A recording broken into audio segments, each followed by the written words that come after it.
Hi hello ಎಲ್ರಿಗೂ ನಮಸ್ಕಾರ, welcome to my channel. ಇವತ್ತಿನ ವಿಡಿಯೋದಲ್ಲಿ ಮೆಟರ್ನಿಟಿ ಫೋಟೋ ಶೂಟ್ ಮಾಡಿಸ್ತಾ ಇದ್ದೀನಿ. ಆ ವಿಡಿಯೋನ ನಾನು ನಿಮ್ಮ ಜೊತೆ ಶೇರ್ ಮಾಡ್ಕೋತಾ ಇದ್ದೀನಿ. ಹಿಂದಿನ ದಿನ ನೈಟೇ ನಿಧಿಗೆ ಬೇಕಾಗಿರೋಂತಹ ಎಲ್ಲ ಡ್ರೆಸ್ನ ಪ್ಯಾಕ್ ಮಾಡ್ಕೋತಾ ಇದ್ದೀನಿ. ಒಂದೆರಡು ಫ್ರಾಕ್ನ ತಗೊಂಡಿದ್ದೀನಿ, ಒಂದು ಟ್ರೆಡಿಷ್ನಲ್ ವೇರ್ನ ತಗೊಂಡಿದ್ದೀನಿ. ಹಾಗೆ ನಾನು ಇವತ್ತು ಫೋಟೋ ಶೂಟ್ ಮಾಡಿಸ್ತಾ ಇರೋದು ಪ್ಯಾಕೇಜಲ್ಲಿ ತಗೊಂಡಿದ್ದೀನಿ. ಸೊ ನಾವೇನಾದರೂ ಟ್ರೆಡಿಷ್ನಲ್ ವೇರ್ ಮಾಡ್ತೀವಿ ಅಂದರೆ ಸ್ಯಾರಿನ ನಾವೇ ತಗೊಂಡು ಹೋಗಬೇಕು. ಹಾಗಾಗಿ ನನಗೆ ಅಂತ ಹೇಳಿ ಒಂದು ಸ್ಯಾರಿ ಕೂಡ ಕ್ಯಾರಿ ಮಾಡ್ತಾ ಇದ್ದೀನಿ. ಆ್ಯಕ್ಚುಲಿ ನಾವು ಮೆಟರ್ನಿಟಿ ಫೋಟೋ ಶೂಟ್ ಮಾಡಿಸೋದು ಸಡನ್ನಾಗಿ ಪ್ಲ್ಯಾನ್ ಆಯಿತು. ಸೊ ಹಾಗಾಗಿ ಹಿಂದಿನ ದಿನವೇ ನಾನು ಬುಕ್ ಮಾಡ್ಕೊಂಡಿದ್ದೀನಿ. ಗೌನ್ ಏನು ಸೆಲೆಕ್ಟ್ ಮಾಡಿಲ್ಲ, ಅಲ್ಲಿಗೆ ಹೋಗಿ ನಾನು ಸೆಲೆಕ್ಟ್ ಮಾಡಬೇಕು ಅಂತ ಅಂದ್ಕೊಂಡಿದ್ದೀನಿ. ನಿಧಿಗೆ ಅಂತ ಹೇಳಿಬಿಟ್ಟು ಒಂದಿಷ್ಟು ಮೇಕಪ್ ಸಾಮಾನು ಕೂಡ ಕ್ಯಾರಿ ಮಾಡ್ತಾ ಇದ್ದೀನಿ. ಬ್ಯಾಂಗಲ್ಸು ಅವ್ರ ಹತ್ರ ನಮ್ಮ ಸೈಜಿಂದ ಇರೋಲ್ಲ, ಹಾಗಾಗಿ ನನಗೆ ಅಂತ ಹೇಳಿ ಬ್ಯಾಂಗಲ್ಸ್ ಕೂಡ ಕ್ಯಾರಿ ಮಾಡ್ತಾ ಇದ್ದೀನಿ. ನಿಧಿಗೆ ಏನೆಲ್ಲ ಬೇಕೋ ಅದನ್ನೆಲ್ಲ ಇಟ್ಕೊಂಡಿದ್ದೀನಿ. ಹಿಂಗಾದ್ರೂ ಆಗಲಿ ಎಕ್ಸ್ಟ್ರಾನೂ ಇರಲಿ ಅಂತ ಹೇಳ್ಬಿಟ್ಟು ಒಂದಿಷ್ಟು ಮೇಕಪ್ ಕಿಟ್ನೆಲ್ಲ ತೊಗೊಂಡು ಇಟ್ಕೊಂಡಿದ್ದೀನಿ. ನಾನು ತಗೊಂಡಿರೋಂತಹ ಎಲ್ಲ ಐಟಮ್ನು ಇದೇ ಬ್ಯಾಗ್ ಒಳಗಡೆ ನಾನು ಕ್ಯಾರಿ ಮಾಡ್ತಾ ಇದ್ದೀನಿ. ನೈಟೇ ರೆಡಿ ಮಾಡಿರೋದ್ರಿಂದ ಬೆಳಿಗ್ಗೆ ಯಾವುದೇ ಟೆನ್ಷನ್ ಇರಲ್ಲ. ನಿಧಿಗೆ ರೆಡಿ ಮಾಡಿಕೊಂಡು ಈಸಿಯಾಗಿ ಕರ್ಕೊಂಡು ಹೋಗ್ಬೋದು ಅಂತ ಹೇಳ್ಬಿಟ್ಟು ನಾನು ಬ್ಯಾಗ್ನ ನೈಟೇ ರೆಡಿ ಮಾಡ್ತಾ ಇದ್ದೀನಿ. ನಂತರ ನಾನು ಬೆಳಿಗ್ಗೆ ಎದ್ಬಿಟ್ಟು ರೆಡಿಯಾಗಿ ನಿಧಿನ ಮನೆಯಲ್ಲೇ ರೆಡಿ ಮಾಡ್ಕೊಂಡಿದ್ದೀನಿ. ಸೊ ನಿಧಿಗೆ ಒಂದು ಫ್ರಾಕ್ ಹಾಕಿ ರೆಡಿ ಮಾಡಿದ್ದೀನಿ. ನಾನೇನೂ ರೆಡಿ ಆಗಿಲ್ಲ, ಯಾಕಂದರೆ ನನಗೆ ಅಲ್ಲಿ ಹೋದ್ಮೇಲೆ ಪ್ಯಾಕೇಜ್ ತೊಗೊಂಡಿರೋದ್ರಿಂದ ಅವರೇ ನನ್ನನ್ನು ರೆಡಿ ಮಾಡ್ತಾರೆ. ಹಾಗಾಗಿ ನಾನು ಮನೆಯಿಂದ ಏನೂ ರೆಡಿಯಾಗಿ ಹೋಗ್ತಾ ಇಲ್ಲ, ನಿಧಿನಷ್ಟೇ ರೆಡಿ ಮಾಡಿಕೊಂಡು ಹೋಗ್ತಾ ಇದ್ದೀನಿ. ನಿಧಿ ಪ್ರೆಗ್ನೆಂಟ್ ಇರುವಾಗ ನನಗೆ ಪ್ರತಿ ಮಂತು ಕೂಡ ಫೋಟೋ ಶೂಟ್ ಮಾಡಿಸ್ಬೇಕು ಅಂತ ಅನ್ನಿಸ್ತಾ ಇತ್ತು.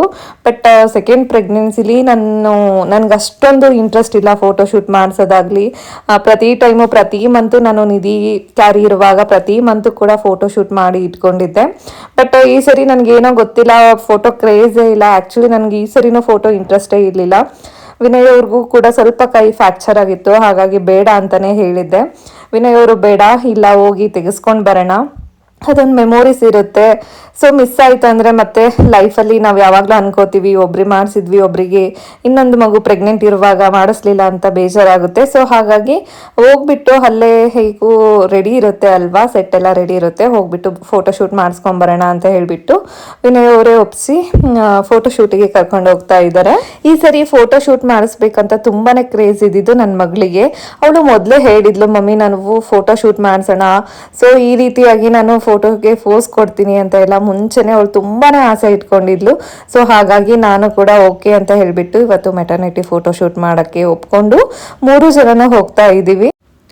ನಾನಿವತ್ತು ಫೋಟೋ ಶೂಟ್ ಮಾಡಿಸ್ತಾ ಇರೋದು ದಾವಣಗೆರೆಯಲ್ಲಿ ಮೊಮೋಸ್ ಜಾಯಿನ್ ರೋಡ್ ಹತ್ರದಲ್ಲಿರೋಂಥ ಫ್ಲೋರೆನ್ಸಾ ಫ್ಯಾಷನ್ ಅನ್ನೋ ಒಂದು ಸ್ಟುಡಿಯೋದಲ್ಲಿ ನಾನು ಇವತ್ತು ಫೋಟೋ ಶೂಟ್ನ ಮಾಡಿಸ್ತಾ ಇದ್ದೀನಿ. ಇಲ್ಲಿ ಮೊದಲಿಗೆ ನನ್ನ ಫ್ರೆಂಡ್ಸ್ ಕೂಡ ಮಾಡಿಸಿದ್ರು ಅವರ ಕಾಂಟ್ಯಾಕ್ಟಿಂದ.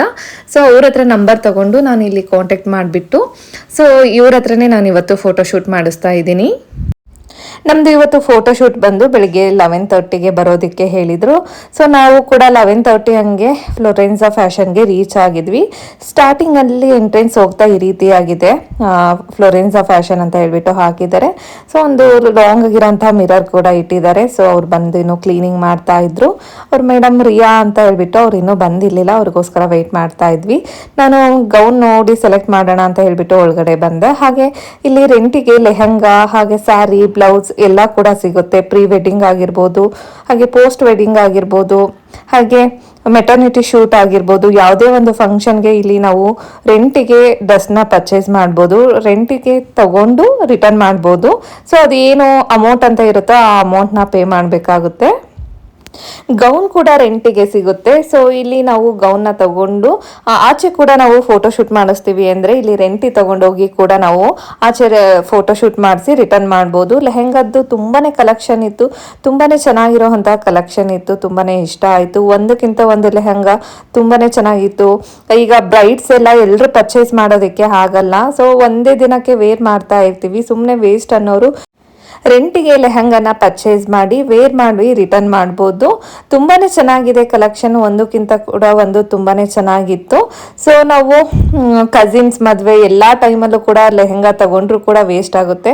ಆ ಥರ ಟೈಮಲ್ಲಿ ಈ ರೀತಿ ರೆಂಟಿ ತಗೊಂಡು ರಿಟರ್ನ್ ಮಾಡ್ಬೋದು. ಇಲ್ಲಿ ನೋಡ್ತಾ ಇರ್ಬೋದು, ಇಲ್ಲೆಲ್ಲ ಗೌನ್ ಸೆಕ್ಷನ್ ಇದೆ. ಸೊ ನಾನು ಇದೇ ಸೆಕ್ಷನಲ್ಲಿ ಯಾವುದಾದ್ರೂ ಡ್ರೆಸ್ನ ಪಿಕ್ ಮಾಡಬೇಕಿತ್ತು. ಸೊ ನಾನು ನೋಡ್ತಾ ಇದ್ದೆ ಯಾವ ಡ್ರೆಸ್ ಗೌನು ನನಗೆ ಚೆನ್ನಾಗಿ ಕಾಣುತ್ತೆ ಅಂತ ಹೇಳಿಬಿಟ್ಟು, ನಿಧಿ ಇದನ್ನು ತಗೋ ಮಮ್ಮಿ, ಇದನ್ನ ತಗೋ ಮಮ್ಮಿ ಅಂತ ಹೇಳ್ತಾ ಇದ್ಲು. ಗೌನು ಹೆವಿ ಆಗಿರೋದು ಕೂಡ ಇತ್ತು, ಹಾಗೆ ಲೈಟ್ ವೆಯ್ಟ್ ಆಗಿರೋಂತಹ ಗೌನು ಕೂಡ ಇತ್ತು. ಅವರು ನಮಗೆ ಫಸ್ಟ್ ಸಜೆಸ್ಟ್ ಮಾಡಿದ್ದು ಲೈಟ್ ಆಗಿರೋ ಗೌನ್ನ ನೀವು ವೇರ್ ಮಾಡಿದ್ರೆ ಬೇಬಿ ಬಮ್ ಚೆನ್ನಾಗಿ ಕಾಣಿಸುತ್ತೆ. ಸೊ ನೀವು ತುಂಬಾ ವೆಯ್ಟ್ ಆಗಿರೋಂಥ ಗೌನ ವೇರ್ ಮಾಡ್ತೀರಾ ಅಂದ್ರೆ ಬೇಬಿ ಬಮ್ ಅಷ್ಟಾಗಿ ಕಾಣಿಸಲ್ಲ ಅಂತ ಹೇಳಿದ್ರು. ಸೊ ನಾನು ಪರವಾಗಿಲ್ಲ ಅಂತ ಹೇಳ್ಬಿಟ್ಟು ನೋಡ್ತಾ ಇದ್ದೀನಿ. ಈ ಸೆಕ್ಷನ್ ಏನಿದೆ ಇಲ್ಲಿ ಕಾಣಿಸ್ತಾ ಇದೆ ಅಲ್ವಾ, so purple, white, peach colour ಇದೆಲ್ಲ ವೇರ್ ಮಾಡಿದ್ರೆ ಬೇಬಿ ಬಮ್ ಚೆನ್ನಾಗಿ ಕಾಣಿಸ್ತಿದೆ ಅಂತ ಹೇಳ್ತಾ ಇದ್ರು. ಸೊ ನನಗೆ ಒಂದು ಚೆನ್ನಾಗಿರೋಂಥ ಗೌನ್ನೇ ವೇರ್ ಮಾಡಬೇಕು ಅನ್ನೋ ಆಸೆ ಇತ್ತು. ಹಾಗಾಗಿ ಹೆವಿ ಇದ್ರೂ ಪರವಾಗಿಲ್ಲ, ನನಗೆ ಈ ರೀತಿಯಾಗಿರೋಂಥ ಗೌನ್ನೇ ಸೆಲೆಕ್ಟ್ ಮಾಡ್ಕೋತೀನಿ ಅಂತ ಹೇಳ್ಬಿಟ್ಟು ಇಲ್ಲಿ ಲೈಟ್ ಪೀಚ್ ಕಲರ್ ಇದೆ ಅಲ್ವಾ, ಈ ಗೌನ್ನ ನಾನು ಸೆಲೆಕ್ಟ್ ಮಾಡ್ಕೋತಾ ಇದ್ದೀನಿ. ಅಂದರೆ ತುಂಬಾ ಹೆವಿ ಇತ್ತು ಇದು ಗೌನು. ಸೊ ಪರವಾಗಿಲ್ಲ ಅಂತ ಹೇಳ್ಬಿಟ್ಟು ನಾನು ಈ ಗೌನ್ನ ಸೆಲೆಕ್ಟ್ ಮಾಡಿಕೊಂಡೆ. ಹಾಗೆ ಔಟ್ ಪೇಜಲ್ಲೇ ಒಂದು ಗೌನ್ ಕೂಡ ಇತ್ತು. ಸೊ ಅದನ್ನು ಕೇಳಿದೆ, ಅದು ಅವರು ಇಲ್ಲ ಡ್ಯಾಮೇಜ್ ಆಗಿದೆ ಮೇಡಮ್, ಅದು ಇಲ್ಲ ಅಂತ ಹೇಳಿದರು. ಸರಿ ಓಕೆ ಅಂತ ಹೇಳ್ಬಿಟ್ಟು ಅದೇ ಇರೋ ಗೌನಲ್ಲೇ ಒಂದು ಗೌನ್ನ ಸೆಲೆಕ್ಟ್ ಮಾಡಿಕೊಂಡೆ. ಈ ಕಡೆ ಇನ್ನೂ ಒಂದು ರೂಮಲ್ಲೂ ಕೂಡ ಇನ್ನೂ ಒಂದು ಸ್ವಲ್ಪ ಗೌನ್ ಕಲೆಕ್ಷನ್ನ ಹಾಕಿದ್ದಾರೆ, ಹಾಗೆ ಬಾಡಿಕಾನ್ ಡ್ರೆಸ್ಸಸ್ ಕೂಡ ಹಾಕಿದ್ದಾರೆ. ಸೊ ನಮಗೆ ಬೇಕಾದಂಥ ಡ್ರೆಸ್ನ ನಾವು ಪಿಕ್ ಮಾಡ್ಕೋಬಹುದು. ಈ ರೂಮಲ್ಲಿ ಬಾಡಿಕಾನ್ ಡ್ರೆಸ್ಸಸ್ ಹಾಗೆ ಗೌನ್ ಎರಡು ಇಟ್ಟಿದ್ರು, ಯಾವ್ದು ಬೇಕಿದ್ರು ನಾವು ಚಾಯ್ಸ್ ಮಾಡ್ಕೋಬಹುದಿತ್ತು. ಹಾಗೆ ಇನ್ನೊಂದು ರೂಮಲ್ಲಿ ಸೊ ಬ್ರೈಡಲ್ಗೆ ಅಂತ ಹೇಳ್ಬಿಟ್ಟು ಒಂದಿಷ್ಟು ಕಲೆಕ್ಷನ್ನ ಇಟ್ಟಿದ್ರು, ಅದು ಕೂಡ ತುಂಬಾನೇ ಚೆನ್ನಾಗಿತ್ತು. ಒಂದಕ್ಕಿಂತ ಒಂದು ಹೆವಿ ಆಗಿರೋಂಥ ಡ್ರೆಸ್ಸಸ್ ಇತ್ತು, ಹಾಗೆ ಲಾಂಗ್ ಫ್ರಾಕ್ ಕೂಡ ಇತ್ತು, ತುಂಬಾನೇ ಚೆನ್ನಾಗಿತ್ತು. ಇವ್ರದ್ದು ಕೂಡ ಏನು ಪ್ಯಾಕೇಜ್ ಇರುತ್ತೆ ಅದು ಕೂಡ ಚೇಂಜ್ ಆಗ್ತಾ ಇರುತ್ತೆ, ಒಂದೇ ಪ್ಯಾಕೇಜ್ ಇರಲ್ಲ. ಲಾಸ್ಟ್ ಟೈಮು ನನ್ನ ಫ್ರೆಂಡ್ಸ್ ಮಾಡಿಸಿದಾಗ ಪ್ಯಾಕೇಜ್ ಬೇರೆ ಇತ್ತು, ಬಟ್ ಈ ಟೈಮು ಕೂಡ ಪ್ಯಾಕೇಜ್ ಚೇಂಜ್ ಆಗಿದೆ. ಬೇಸಿಕ್ ಮೆಟರ್ನಿಟಿ ಪ್ಯಾಕೇಜ್ 10,000 ಇದೆ, ಹಾಗೆ 12,000 15,000 ಇದೆ. 10,000ಅಲ್ಲಿ 3 hours shoot, 2 outfit, indoor sets, 4 sets provide ಮಾಡ್ತಾರೆ, ಹಾಗೆ 20 ಎಡಿಟೆಡ್ ಕಾಪೀಸ್ ಕೊಡ್ತಾರೆ. ಇದರಲ್ಲೂ ಕೂಡ ಸ್ಯಾರಿ ಡ್ರಾಪಿಂಗ್ನ ಮಾಡಿಕೊಡ್ತಾರೆ, ಹಾಗೆ ರಾ ಕಾಪೀಸ್ ಏನಿರುತ್ತೋ ಎಲ್ಲ ರಾ ಕಾಪೀಸ್ನು ಕೊಡ್ತಾರೆ. ನೀವು 2 ಗೌನ್ನೇ ಕೂಡ ಸೆಲೆಕ್ಟ್ ಮಾಡ್ಕೋಬಹುದು, ಇಲ್ಲ ಒಂದು ಗೌನ್ ಮತ್ತು ಒಂದು ಸ್ಯಾರಿ ಕೂಡ ಸೆಲೆಕ್ಟ್ ಮಾಡ್ಕೋಬಹುದು. ಇದು ಬಂದು ಸ್ಟ್ಯಾಂಡರ್ಡ್ ಮೆಟರ್ನಿಟಿ ಪ್ಯಾಕೇಜ್ 12,000 ಕೂಡ ಇದೆ. ಸೊ ನಾನು ಕೂಡ ಇದೇ ಪ್ಯಾಕೇಜ್ನ ಸೆಲೆಕ್ಟ್ ಮಾಡಿದ್ದೆ. 4 hours ಶೂಟ್ ಇರುತ್ತೆ, 3 ಔಟ್ಫಿಟ್ನ ಪ್ರೊವೈಡ್ ಮಾಡ್ತಾರೆ. 3 ಔಟ್ಫಿಟ್ಟಲ್ಲಿ 3 ಔಟ್ಫಿಟ್ನು ನೀವು ಗೌನು ತಗೋಬಹುದು. 2 ಔಟ್ಫಿಟ್ ಗೌನ್ ತಗೊಂಡು 1 ಔಟ್ಫಿಟ್ ನೀವು ಸ್ಯಾರಿ ಕೂಡ ತಗೋಬಹುದು. ಇದರಲ್ಲಿ 6 ಸೆಟ್ನ ಪ್ರೊವೈಡ್ ಮಾಡ್ತಾರೆ, 30 ಎಡಿಟೆಡ್ ಕಾಪೀಸ್ನ ಕೊಡ್ತಾರೆ. ಸ್ಯಾರಿ ಕೂಡ ಅವರೇ ಡ್ರಾಪಿಂಗ್ ಮಾಡ್ತಾರೆ, ಹಾಗೆ ಎಲ್ಲ ಏನು ರಾ ಕಾಪೀಸ್ ಇರುತ್ತೋ ಅದನ್ನು ಕೂಡ ಪ್ರೊವೈಡ್ ಮಾಡ್ತಾರೆ. ಒಂದು ಮೇಕಪ್ ಇರುತ್ತೆ, 2 ಹೇರ್ ಸ್ಟೈಲ್ ಇರುತ್ತೆ, ಒಂದು ವೆಸ್ಟರ್ನ್ ವೇರ್ ಇರುತ್ತೆ, ಒಂದು ಟ್ರೆಡಿಷನಲ್ ವೇರ್ ಇರುತ್ತೆ. ರವಿ ವರ್ಮಾ ಪೇಂಟಿಂಗ್ ಥೀಮ್ದು ಫೋಟೋ ಶೂಟ್ ಕೂಡ ಇದರಲ್ಲಿ ಮಾಡಿಕೊಡ್ತಾರೆ. ಹಾಗೆ ಥರ್ಡ್ ಪ್ಯಾಕೇಜ್ ಬಂದು 15,999 ರೂಪೀಸ್ ಇತ್ತು. ಸೊ ಅದರಲ್ಲೂ ಕೂಡ 4 hours ಶೂಟ್ ಇರುತ್ತೆ, 3 ಔಟ್ಫಿಟ್ನ ಪ್ರೊವೈಡ್ ಮಾಡ್ತಾರೆ, 3 ಗೌನು, ಹಾಗೆ ಅದರಲ್ಲಿ 2 ಗೌನು ಮತ್ತು 1 ಸ್ಯಾರಿನ ನಾವು ಪಿಕ್ ಮಾಡ್ಕೋಬಹುದು. ಇಂಡೋರ್ ಸೆಟ್ನ ಕೊಡ್ತಾರೆ, 7 ಸೆಟ್ನ ಇಲ್ಲಿ ಪ್ರೊವೈಡ್ ಮಾಡ್ತಿದ್ದಾರೆ. 30 ಎಡಿಟೆಡ್ ಕಾಪೀಸ್ನ ಕೊಡ್ತಿದ್ದಾರೆ, ಸ್ಯಾರಿ ಕೂಡ ಅವರೇ ನಮಗೆ ವೇರ್ ಮಾಡಿಸ್ತಾರೆ. ಹಾಗೆ ಆಲ್ ರಾ ಕಾಪೀಸ್ ಕೂಡ ಕೊಡ್ತಾರೆ. 1 ಮೇಕಪ್ಪು, ಹಾಗೆ 2 ಹೇರ್ ಸ್ಟೈಲ್ ಇರುತ್ತೆ, ಒಂದು ವೆಸ್ಟರ್ನ್ ವೇರ್ ಹಾಗೆ ಒಂದು ಟ್ರೆಡಿಷನಲ್ ವೇರ್ ಇರುತ್ತೆ. ಇದರಲ್ಲೂ ಕೂಡ ರವಿ ವರ್ಮಾ ಥೀಮ್ ಪೇಂಟಿಂಗ್ದು ಫೋಟೋಶೂಟ್ ಇರುತ್ತೆ, ಹಾಗೆ ಇನ್ಸ್ಟಾಗೆ ನಾವು ರೀಲ್ಸ್ ಮಾಡ್ತೀವಿ ಅಲ್ವಾ, ಆ ರೀತಿಯಾಗಿ ಕೂಡ 150ಇಂದ 20 seconds ಅಷ್ಟು ವಿಡಿಯೋನ ಮಾಡಿಕೊಡ್ತಾರೆ. ಇದರಲ್ಲಿ ಅದು ಒಂದು ಅಡ್ವಾಂಟೇಜ್ ಇದೆ 15,000ಅಲ್ಲಿ.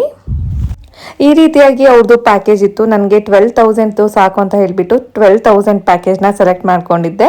ಸೊ ಇಲ್ಲಿ ನೋಡ್ಬೋದು, ಇಲ್ಲಿ 2 ಸೆಟ್ನ ಪ್ರೊವೈಡ್ ಮಾಡ್ತಾರೆ, ಒಂದು ರವಿ ವರ್ಮಾ ಥೀಮ್, ಇನ್ನೊಂದು ಕ್ವೀನ್ ಥೀಮ್ನ ಇಲ್ಲಿ ಮಾಡ್ತಾರೆ. ಇಲ್ಲಿ ಬಂದು ವೆಸ್ಟರ್ನ್ ವೇರ್ ಅದು ಒಂದು ಥೀಮ್ನ ರೆಡಿ ಮಾಡಿದ್ದಾರೆ. ಇದು ತುಂಬಾ ಚೆನ್ನಾಗಿ ಬರ್ತಾ ಇತ್ತು ಫೋಟೋಸ್ ಎಲ್ಲ. ಹಾಗೆ ಥರ್ಡ್ ಬಂದು ಇಲ್ಲಿ ಸ್ವಿಂಗ್ ಥರ ಮಾಡಿದ್ದಾರೆ, ಸ್ವಿಂಗ್ ಥರ ಅದು ಒಂಥರ ಫೋಟೋಶೂಟ್ ಮಾಡಿಸೋದಕ್ಕೆ ಅಂತ ಹೇಳಿಬಿಟ್ಟು ಮಾಡಿದ್ದಾರೆ. ಇದು ಕೂಡ ತುಂಬಾ ಚೆನ್ನಾಗಿ ಫೋಟೋಸ್ ಬರ್ತಾ ಇತ್ತು. ಹಾಗೆಯೇ ಇನ್ನೊಂದು ರೂಮಲ್ಲಿ ಈ ರೀತಿಯಾಗಿ ಇನ್ನೊಂದು ಸೆಟ್ ಕೂಡ ಪ್ರೊವೈಡ್ ಮಾಡಿದ್ರು. ಹಾಗೆ ಲಾಸ್ಟಲ್ಲಿ ಇನ್ನೊಂದು ಸೆಟ್ ಕೂಡ ಪ್ರೊವೈಡ್ ಮಾಡಿದ್ದಾರೆ. ಒಂದು 5 to 6 ಆ ಥರದ್ದು ಫೋಟೋಶೂಟ್ ಮಾಡೋದಕ್ಕೆ ಅಂತ ಹೇಳಿಬಿಟ್ಟು ಸೆಟ್ನ ಅವರು ಪ್ರೊವೈಡ್ ಮಾಡಿದ್ದಾರೆ. ನಾನು ಮೊದಲು ವೆಸ್ಟರ್ನ್ ವೇರ್ ಡ್ರೆಸ್ನ ಫೋಟೋಶೂಟ್ ಮಾಡಿಸ್ತಾರೆ ಅಂತ ಅಂದ್ಕೊಂಡಿದ್ದೆ, ಬಟ್ ಕೇಳಿರಲಿಲ್ಲ ನಾನು ಅದನ್ನು. ಸೊ ಅಲ್ಲಿಗೆ ಹೋದ್ಮೇಲೆ ಗೊತ್ತಾಯಿತು ಫಸ್ಟು ಟ್ರೆಡಿಷ್ನಲ್ ವೇರ್ ಮಾಡಿಸ್ತಾರೆ ಅಂತ ಹೇಳಿಬಿಟ್ಟು. ಹಾಗಾಗಿ ಫಸ್ಟು ನನ್ನನ್ನು ಸ್ಯಾರಿ ಎಲ್ಲ ನನಗೆ ಡ್ರೇಪ್ ಮಾಡಿ ಕೂರಿಸಿದ್ರು, ಹಾಗೆ ಮೇಕಪ್ ಮತ್ತು ಹೇರ್ ಸ್ಟೈಲ್ ಮಾಡಬೇಕಿತ್ತು, ಅವ್ರು ಇನ್ನೂ ಬಂದಿರಲಿಲ್ಲ. ಹಾಗಾಗಿ ನಿಧಿಗೆ ಡ್ರೆಸ್ ಹಾಕಿಬಿಟ್ಟು ಅವಳನ್ನು ರೆಡಿ ಮಾಡ್ತಾ ಇದ್ದೀನಿ. ಸೊ ನಾನು ಅವಳನ್ನು ಡ್ರೆಸ್ ಹಾಕಿ ಅವಳಿಗೆ ಜ್ಯುವೆಲ್ರಿ ಹಾಕೋ ಅಷ್ಟರಲ್ಲಿ ಮೇಕಪ್ ಮಾಡೋರು ಕೂಡ ಬಂದರು. ಹಾಗಾಗಿ ನೆಕ್ಸ್ಟು ನನ್ನನ್ನು ಫಸ್ಟು ನೀವು ರೆಡಿ ಆಗಿಬಿಡಿ, ಆಮೇಲೆ ಅವಳನ್ನ ಈಸಿಯಾಗಿ ರೆಡಿ ಮಾಡ್ಬೋದು ಅಂತ ಹೇಳಿದರು. ಹಾಗಾಗಿ ನನ್ನನ್ನು ಇಲ್ಲಿ ರೆಡಿ ಮಾಡ್ತಾ ಇದ್ದಾರೆ. ಸೊ ಹಾಗಾಗಿ ನನ್ನ ಮನೆಯಿಂದ ಏನೂ ರೆಡಿಯಾಗಿ ಹೋಗಿರಲಿಲ್ಲ. ಅವ್ರ ಕಡೆಯಿಂದನೇ ಒಬ್ಬ ಮೇಕಪ್ ಆರ್ಟಿಸ್ಟ್ನ ಇಟ್ಕೊಂಡಿರ್ತಾರೆ. ಸೊ ಅವರೇ ನಮಗೆ ಎಲ್ಲ ರೆಡಿ ಮಾಡ್ತಾರೆ. ನಮಗೆ ಯಾವ ಸ್ಯಾರಿಗೆ ಯಾವ ಥರ ಮ್ಯಾಚ್ ಆಗುತ್ತೋ ಅದನ್ನು ನೋಡಿಬಿಟ್ಟು ಸೊ ಐ ಶ್ಯಾಡೋ ಪ್ರತಿಯೊಂದನ್ನು ಕೂಡ ನೀಟಾಗಿ ಮ್ಯಾಚ್ ಮಾಡ್ತಾರೆ. ತುಂಬ ಫಾಸ್ಟಾಗಿ ಮಾಡ್ತಾಯಿದ್ರು ಮೇಕಪ್ನ. ಸೊ ಹೆಲ್ಪಿಂಗ್ಗೆ ಅಂತ ಹೇಳ್ಬಿಟ್ಟು ಇನ್ನೊಬ್ರು ಕೂಡ ಇರ್ತಾರೆ ಜ್ಯುವೆಲ್ರಿ ಹಾಕೋದಕ್ಕೆ ಮಾಡೋದಕ್ಕೆ. ಯಾಕಂದರೆ ಇವತ್ತು 2 ಶೂಟ್ ಇತ್ತು. ಬೆಳಿಗ್ಗೆ ನಂದು ಶೂಟ್ ಇತ್ತು, ಸೊ ಮಧ್ಯಾಹ್ನ ಇನ್ನೊಬ್ರದ್ದು ಕೂಡ ಶೂಟ್ ಇತ್ತು. ಹಾಗಾಗಿ ಎಷ್ಟು ಫಾಸ್ಟಾಗಿ ಮಾಡ್ತಾಯಿದ್ರು ಅಂದರೆ ತುಂಬಾ ಫಾಸ್ಟಾಗಿ ರೆಡಿ ಮಾಡ್ತಾಯಿದ್ರು. ಸೊ ನನಗೆ ಐ ಶ್ಯಾಡೋ ಎಲ್ಲ ಹಾಕಿದ್ದಾರೆ. ನಿಧಿ ಹೇಳ್ತಾ ಇದ್ಲು, ಮಮ್ಮಿ ಇದು ಚೆನ್ನಾಗಿ ಕಾಣ್ತಾ ಇದೆ, ಇದು ಚೆನ್ನಾಗಿ ಕಾಣ್ತಾ ಇದೆ ಅಂತ ಹೇಳ್ತಾ ಇದ್ಲು ಬಂದು. ಸೊ ಅವರು ಇನ್ನೊಬ್ರು ಜ್ಯುವೆಲ್ರಿ ಕೂಡ ಹಾಕ್ತಾ ಇದ್ರು.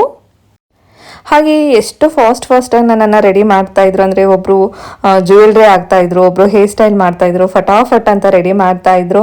ಹಾಗೆ ನಾನು ಸೆಟ್ಟೇನು ಮುಂಚೆ ನೋಡಿರಲಿಲ್ಲ ಅಲ್ವಾ. ಸೊ ಇವರೇ ರಿಯಾ ಅಂತ ಹೇಳಿಬಿಟ್ಟು ಅವರು ಮೇಡಮ್ ಕೂಡ ಕೇಳ್ತಾಯಿದ್ರು. ಸೊ ಯಾವ ಥರ ಜ್ಯುವೆಲ್ರಿ ನಿಮಗೆ ಬೇಕು ಅಂತ ಹೇಳಿಬಿಟ್ಟು ತೋರಿಸ್ತಾ ಇದ್ರು. ಒಂದು 2-3 ಪೇರ್ನ ತೋರಿಸ್ತಾರೆ. ಅದರಲ್ಲಿ ನಾವು ಸೆಲೆಕ್ಟ್ ಮಾಡ್ಕೋಬೇಕು. ನಮಗೆ ಯಾವ ರೀತಿಯಾಗಿ ಬೇಕೋ ಆ ರೀತಿಯಾಗಿ ಸೆಲೆಕ್ಟ್ ಮಾಡ್ಕೋಬೋದು. ಸೊ ಅವರು ಇಲ್ಲಿ ತೋರಿಸಿಬಿಟ್ಟು ಕೇಳ್ತಿದ್ದಾರೆ, ಇದು ಓಕೆನಾ, ನಿಮಗೆ ಇಷ್ಟ ಆಗುತ್ತಾ, ಅಥವಾ ಇನ್ನೊಂದು ಬೇರೆ ತೋರಿಸಿಬಿಟ್ಟು ಅದು ಚೆನ್ನಾಗಿ ಕಾಣ್ತಿದೆನಾ, ನಿಮ್ಗೆ ಯಾವ್ದು ಇಷ್ಟ ಆಗುತ್ತೋ ಅದನ್ನ ಹಾಕ್ತೀವಿ ಅಂತ ಹೇಳ್ತಾ ಇದ್ರು.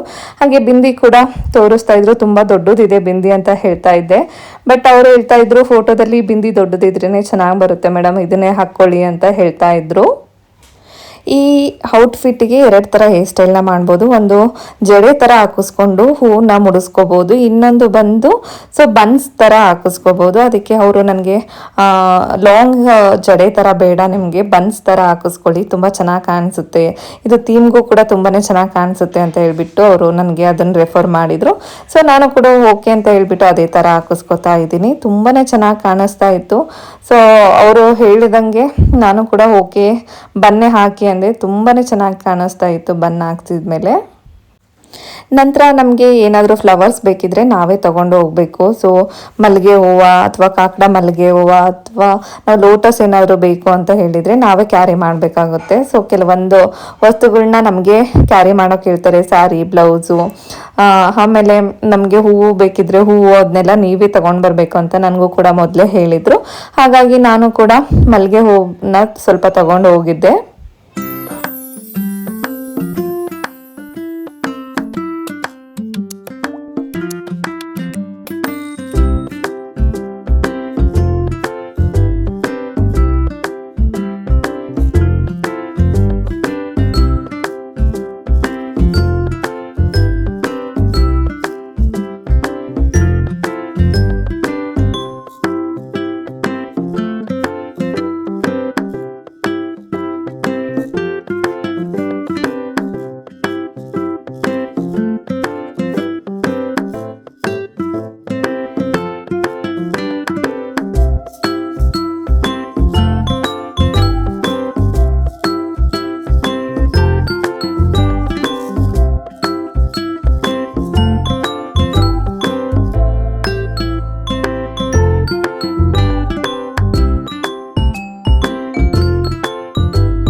ನಾನು ಈ ರೀತಿಯಾಗಿ ಅವರು ನನಗೆ ಬನ್ನ ಹಾಕಿದ್ರು. ಬನ್ನ ಹಾಕಿಬಿಟ್ಟು ಫ್ಲವರ್ಸ್ನ ಮುಡಿಸ್ತಾ ಇದ್ದಾರೆ. ಸೊ ನಾನು ನಿಧಿ ಕೂಡ ಸ್ವಲ್ಪ ಹೂವು ಬೇಕು, ಹಾಗಾಗಿ ನನಗೆ ಕಡಿಮೆ ಆದರೂ ಪರವಾಗಿಲ್ಲ, ಅವ್ರಿಗೂ ಸ್ವಲ್ಪ ಉಳಿಸಿ ಅಂತ ಹೇಳಿದೆ. ಹಾಗಾಗಿ ನನಗೆ ಸ್ವಲ್ಪ ಹೂವು ಶಾರ್ಟೇಜ್ ಆಯಿತು.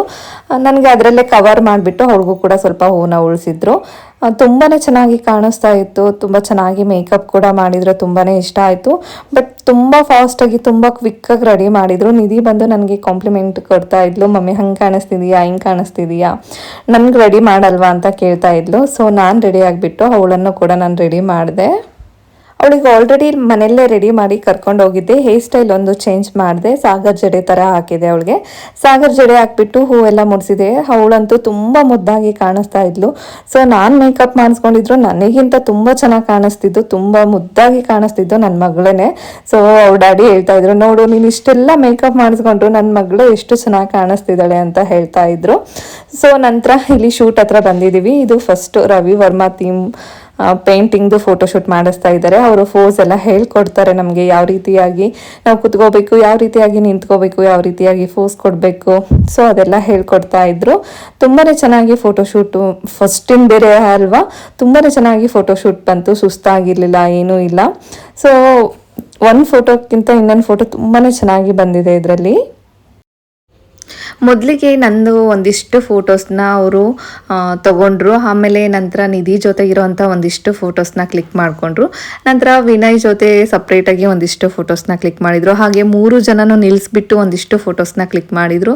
ಹಾಗೆ ನಮಗೆ ಕೆಲವೊಂದು ಐಟಮ್ಸ್ ಎಲ್ಲ ಅವರೇ ಕೊಡ್ತಾರೆ. ಸೊ ಅದಕ್ಕೆ ಫೋಸ್ ಕೊಡಬೇಕು ಅಂತ ಹೇಳಿಬಿಟ್ಟು ಸೊ ನಿಧಿಗೆ ಹೇಳ್ತಾ ಇದ್ರು, ಹೀಗೆ ನಿಂತ್ಕೋ, ಹೀಗೆ ಮಾಡು ಅಂತ. ನಿಧಿ ಕೂಡ ತುಂಬ ಚೆನ್ನಾಗಿ ನಿಂತ್ಕೊಂಡು ಅವಳು ಕೂಡ ತುಂಬಾ ಸಪೋರ್ಟ್ ಮಾಡಿದ್ಲು ಫೋಟೋ ತೆಗೆಸ್ಕೊಳ್ಳುವಾಗ. ಏನೂ ಹಠ ಮಾಡಲಿಲ್ಲ. ಲಕ್ಕಿಲಿ ಅದೊಂದು ತುಂಬ ಖುಷಿ ಆಯಿತು. ಇಲ್ಲಿ ಫ್ರೂಟ್ಸ್ ಎಲ್ಲ ಕೊಟ್ಬಿಟ್ಟು ಫೋಟೋನ ತೆಗೆಸ್ತಾ ಇದ್ದಾರೆ. ಅವರು ನನ್ನ ಕಡೆನೇ ನೋಸ್ ಪಿನ್ನ ಕೊಟ್ಟಿದ್ರು. ಸೊ ನಾನು ಅದನ್ನು ಮರೆತು ಅಲ್ಲೇ ಬಿಟ್ಟು ಬಂದಿದ್ದೆ. ಒಂದಿಷ್ಟು ಫೋಟೋಸ್ ತೆಗೆಸ್ಕೊಂಡ್ಮೇಲೆ ಅವರು ಅಯ್ಯೋ ನೋಸ್ ಪಿನ್ ಬಿಟ್ಟಿದ್ದೀರಾ ಅಂತ ಹೇಳಿಬಿಟ್ಟು ತೊಗೊಂಡು ಬಂದು ಕೊಟ್ಟರು. ಆಮೇಲೆ ಒಂದಿಷ್ಟು ಫೋಟೋನ ಮತ್ತೆ ಕ್ಲಿಕ್ ಮಾಡಿಸಿದ್ರು. ತುಂಬಾ ಚೆನ್ನಾಗಿ ಬಂದಿತ್ತು. ನೋಸ್ ಪಿನ್ ಹಾಕಿದ್ಮೇಲಂತೂ ಫೋಟೋಸ್ ಇನ್ನೂ ಚೆನ್ನಾಗಿ ಕಾಣಿಸ್ತಾ ಇತ್ತು. ಈ ರೀತಿಯಾಗಿ ಫೋಟೋ ಶೂಟ್ ಮಾಡಿಸುವಾಗ ನಮಗೂ ಕೂಡ ತುಂಬಾ ಹಶ್ವಾಗ್ತಾ ಇರುತ್ತೆ. ಹಾಗೆ ಆಚೆ ಹೋಗಿ ಊಟ ಮಾಡೋದಕ್ಕೂ ಟೈಮ್ ಇರೋದಿಲ್ಲ. ಹಾಗಾಗಿ ನಾನೊಂದಿಷ್ಟು ಫ್ರೂಟ್ಸು ಹಾಗೆ ಏನೆಲ್ಲ ಬೇಕೋ ಡ್ರೈ ಫ್ರೂಟ್ಸು ಅದನ್ನೆಲ್ಲ ನಾನು ಕ್ಯಾರಿ ಮಾಡಿದ್ದೆ. ಹಾಗೆ ನಿಧಿ ಇರೋದ್ರಿಂದ ಬೇಕೇ ಬೇಕಾಗುತ್ತೆ. ಹಾಗಾಗಿ ನಾನು ಎಲ್ಲ ಕ್ಯಾರಿ ಮಾಡಿದ್ದೆ. ಹೊಟ್ಟೆ ಹಶ್ವಾದಾಗ ಅದನ್ನೇ ಸ್ವಲ್ಪ ಸ್ವಲ್ಪ ತಗೊತಾ ಇದ್ದೆ. ನೆಕ್ಸ್ಟ್ ಔಟ್ಫಿಟ್ ಬಂದು ಒಂದು ಗೌನ್. ಸೊ ಈ ಗೌನ್ನ ನಾನು ಸೆಲೆಕ್ಟ್ ಮಾಡಿದ್ದೆ. ಹಾಗೆ ಹೇರ್ ಸ್ಟೈಲ್ ಕೂಡ ಚೇಂಜ್ ಮಾಡ್ತಾ ಇದ್ದಾರೆ. ಸೊ ಆಗಲೇ ನನಗೆ ಟ್ರೆಡಿಷ್ನಲ್ ಆಗಿರೋಂಥ ಬನ್ನ ಹಾಕಿದ್ರು. ಈಗ ವೆಸ್ಟರ್ನ್ ವೇರ್ಗೆ ಸೂಟ್ ಆಗೋಂತಹ ನನಗೆ ಹೇರ್ ಸ್ಟೈಲ್ನ ಮಾಡ್ತಾ ಇದ್ದಾರೆ. ನಿಧಿನ್ ಕೂಡ ರೆಡಿ ಮಾಡಿ ಆಲ್ರೆಡಿ ರೆಡಿ ಮಾಡಿಬಿಟ್ಟಿದ್ದೆ. ಅವಳು ಕೂಡ ರೆಡಿಯಾಗಿ ಅಡ್ಡಾಡ್ತಾ ಇದ್ದಾಳೆ. ಸೊ ಅವಳಿಗೆ ರೆಡ್ ಕಲರ್ ಫ್ರಾಕ್ನ ಹಾಕಿದ್ದೆ. ನನಗೆ ಈ ರೀತಿಯಾಗಿರೋಂತಹ ಗೌನ್ನ ಸೆಲೆಕ್ಟ್ ಮಾಡ್ಕೊಂಡಿದ್ದೆ. ಇದು ಗೌನ್ ತುಂಬಾ ಚೆನ್ನಾಗಿತ್ತು. ಬಟ್ ಏನಂದರೆ ಸಿಕ್ಕಾಬಟ್ಟೆ ಹೆವಿ ಇತ್ತು ಗೌನ್. ನನಗೆ ಓಡಾಡೋದಕ್ಕೂ ತುಂಬಾ ಕಷ್ಟ ಆಗ್ತಾ ಇತ್ತು. ಹಾಗಾಗಿ ಸೊ ಅವ್ರು ಅದೇ ಹೇಳ್ತಾ ಇದ್ರು, ಇದು ಓಡಾಡೋದಕ್ಕೆ ತುಂಬ ಕಷ್ಟ ಆಗ್ತಾ ಇದೆ, ಅದಕ್ಕೆ ಸೊ ಲೈಟ್ ವೆಯ್ಟಾಗಿರೋದು ತೊಗೊತೀರಾ ಅಂತ ಕೇಳಿದರು. ಇಲ್ಲ ಇಟ್ಸ್ ಓಕೆ, ಪರವಾಗಿಲ್ಲ ಅಂತ ಹೇಳಿಬಿಟ್ಟು ನಾನು ಇದೇ ಗೌನ್ನೇ ಸೆಲೆಕ್ಟ್ ಮಾಡಿಕೊಂಡು ಇದರಲ್ಲಿ ಒಂದಿಷ್ಟು ಫೋಟೋಶೂಟ್ನ ಮಾಡಿಸಿದೆ. ಇದು ಸೆಕೆಂಡ್ ಥೀಮ್ನ ಅವರು ಫೋಟೋಶೂಟ್ ಮಾಡ್ತಾ ಇದ್ದಾರೆ. ಇಲ್ಲಿ ನೋಡ್ಬೋದು ಬ್ಯಾಕ್ ಗ್ರೌಂಡ್ ಕೂಡ ಚೇಂಜ್ ಮಾಡಿದ್ದಾರೆ. ಹಾಗೆ ಇಲ್ಲಿ ಒಂದಿಷ್ಟು ಫೋಟೋಶೂಟು ಮುಗಿಸ್ಕೊಂಡು ನಂತರ ಇನ್ನೊಂದು ರೂಮಲ್ಲಿ ಏನು ಸೆಟ್ನ ಪ್ರೊವೈಡ್ ಮಾಡಿರ್ತಾರಲ್ವ ಆ ರೂಮಲ್ಲಿ ಕರ್ಕೊಂಡೋಗಿ ಫೋಟೋಶೂಟ್ನ ಮಾಡಿಸ್ತಾರೆ. ನನಗೆ ಕುತ್ಕೊಳ್ಳೋದಕ್ಕೂ ಆಗ್ತಾ ಇರಲಿಲ್ಲ. ಹಾಗಾಗಿ ಸೊ ಅಲ್ಲಿ ಹೆಲ್ಪ್ ಮಾಡ್ತಾಯಿದ್ರು. ಕುತ್ಕೊಳ್ಳೋದಕ್ಕೆ ಡ್ರೆಸ್ ಎಲ್ಲ ನೀಟಾಗಿ ಸೆಟ್ ಮಾಡ್ತಾಯಿದ್ರು. ಸೊ ನನಗೂ ಕೂಡ ಇದು ಥೀಮ್ ತುಂಬಾ ಇಷ್ಟ ಆಯಿತು. ಇದರಲ್ಲೂ ಕೂಡ ತುಂಬಾ ಚೆನ್ನಾಗಿ ಫೋಟೋಸ್ ಬಂತು. ನಿಧಿ ಕೂಡ ಮಮ್ಮಿ ಇದು ಗೌನ್ ನಿನಗೆ ತುಂಬಾ ಚೆನ್ನಾಗಿ ಕಾಣಿಸ್ತಾ ಇದೆ ಅಂತ ಹೇಳ್ತಾ ಇದ್ಲು. ಸೊ ಇಲ್ಲಿ ಈ ರೂಮಲ್ಲಿ ವೆಸ್ಟರ್ನ್ ವೇರ್ದು ಫೋಟೋಶೂಟ್ ಆದ ನಂತರ 3rd ರೂಮಿಗೆ ಕರ್ಕೊಂಡು ಹೋದ್ರು. ಅದು ಸೆಟ್ ಈ ರೀತಿಯಾಗಿತ್ತು, ಸ್ವಿಂಗ್ ಥರ ಇತ್ತು. ಸೊ ಇಲ್ಲಿ ಕೂಡ ತುಂಬಾ ಚೆನ್ನಾಗಿ ಫೋಟೋಸ್ ಬಂತು. ನಿಧಿಗೆ ಸೇಮ್ ಗೌನ್ಗೆ ಮ್ಯಾಚ್ ಆಗೋ ಥರನೇ ಡ್ರೆಸ್ನ ಮ್ಯಾಚ್ ಮಾಡಬೇಕು ಅಂತ ಅಂದ್ಕೊಂಡೆ. ಬಟ್ ನಾನು ಮೊದಲೇ ಬಂದು ನೋಡ್ಕೊಂಡು ಹೋಗಿದ್ರೆ ಅದೇ ಥರ ಮ್ಯಾಚ್ ಮಾಡ್ಬೋದಿತ್ತು. ಸೊ ಅವಳಿ ಡ್ರೆಸ್ನ ಪರ್ಚೇಸ್ ಮಾಡ್ಬೋದಿತ್ತು. ಬಟ್ ಆಗಲಿಲ್ಲ. ಇಟ್ಸ್ ಓಕೆ ಅಂತ ಹೇಳಿಬಿಟ್ಟು ನಾನು ಅದೇ ಡ್ರೆಸ್ ಇರಲಿ ಅಂತ ಹೇಳಿ ತಗೊಂಡಿದ್ದೆ. ಹಾಗೆ 3rd ಒನ್ ಔಟ್ಫಿಟ್ ಬಂದು ನಾನು ಬಾಡಿಕೋನ್ ಡ್ರೆಸ್ನ ತಗೊಂಡೆ. ಯಾಕಂದರೆ ಇದು ಸ್ವಲ್ಪ ಡ್ರೆಸ್ ಹೆವಿ ಆಗಿರೋದ್ರಿಂದ ಆಲ್ರೆಡಿ ತುಂಬಾ ಸುಸ್ತಾಗ್ತಾ ಇತ್ತು. ಹಾಗಾಗಿ ಗೌನ್ ಬೇಡವೇ ಬೇಡ ಅಂತ ಹೇಳಿಬಿಟ್ಟು ಬಾಡಿಕೋನ್ ಡ್ರೆಸ್ನ ತಗೊಂಡೆ. 3rd ಔಟ್ಫಿಟ್ ಬಂದು ಈ ರೀತಿಯಾಗಿತ್ತು. ಸೊ 3rd ಔಟ್ಫಿಟ್ನ ರೆಡಿ ಮಾಡಿಕೊಂಡು ನೆಕ್ಸ್ಟು ಫೋಟೋಶೂಟ್ಗೆ ಹೋದ್ವಿ. ನಿಧಿಗೆ ಮ್ಯಾಚ್ ಆಗಲಿ ಅಂತ ಹೇಳಿಬಿಟ್ಟು ಒಂದು ಬ್ಲ್ಯಾಕ್ ಕಲರ್ದು ಶರ್ಟ್ ಇತ್ತು. ಹಾಗಾಗಿ ಅದೇ ಡ್ರೆಸ್ನೇ ಹಾಕಿದ್ದೀನಿ. ತುಂಬಾ ಚೆನ್ನಾಗಿ ಕಾಣಿಸ್ತಾ ಇತ್ತು. ನಿಧಿಗೂ ಕೂಡ ಬ್ಲ್ಯಾಕ್ ಮ್ಯಾಚ್ ಆಗಲಿ ಅಂತ ಹೇಳಿಬಿಟ್ಟು ಇಬ್ಬರು ಕೂಡ ಇದೇ ಥರದ ಡ್ರೆಸ್ನ ವೇರ್ ಮಾಡಿದ್ವಿ. 3rd ಔಟ್ಫಿಟ್ಗೆ ಮ್ಯಾಚ್ ಆಗೋವಂತಹ ಒಂದು 4 ಸೆಟ್ಟಲ್ಲಿ ನಮಗೆ ಫೋಟೋಶೂಟ್ನ ಮಾಡಿದರು. ಫೋಟೋಸ್ ಎಲ್ಲ ಹೇಗೆ ಬಂದಿದೆ ಅಂತ ಹೇಳಿಬಿಟ್ಟು ನೆಕ್ಸ್ಟ್ ವಿಡಿಯೋದಲ್ಲಿ ನಾನು ನಿಮಗೆ ಅಪ್ಲೋಡ್ ಮಾಡ್ತಿದ್ದೀನಿ. ಬಟ್ ಫೋಟೋಸ್ ತುಂಬಾ ಚೆನ್ನಾಗಿ ಬಂದಿದೆ. ಎಸ್, ಈ ವಿಡಿಯೋನ ಇಲ್ಲಿಗೆ ಎಂಡ್ ಮಾಡ್ತಾ ಇದ್ದೀನಿ. ವಿಡಿಯೋ ಇಷ್ಟ ಆದರೆ ಪ್ಲೀಸ್ ಒಂದು ಲೈಕ್ ಮಾಡಿ, ಶೇರ್ ಮಾಡಿ, ಕಾಮೆಂಟ್ ಮಾಡಿ. ಇನ್ನೂ ಯಾರೆಲ್ಲ ನನ್ನ ಚಾನಲ್ನ ಸಬ್ಸ್ಕ್ರೈಬ್ ಆಗದೆ ನೋಡ್ತಾ ಇದ್ದೀರಾ ಪ್ಲೀಸ್ ಹೋಗಿ ಸಬ್ಸ್ಕ್ರೈಬ್ ಮಾಡ್ಕೊಳ್ಳಿ. ಹಾಗೆ ಪಕ್ಕದಲ್ಲಿರುವಂಥ ಬೆಲ್ ಬಟನ್ನ ಕ್ಲಿಕ್ ಮಾಡಿ. ಬೆಲ್ ಬಟನ್ನ ಕ್ಲಿಕ್ ಮಾಡೋದ್ರಿಂದ ನನ್ನ ಎಲ್ಲ ವಿಡಿಯೋಗಳ ನೋಟಿಫಿಕೇಷನ್ ನಿಮಗೆ ಬರುತ್ತೆ. Thank you for watching.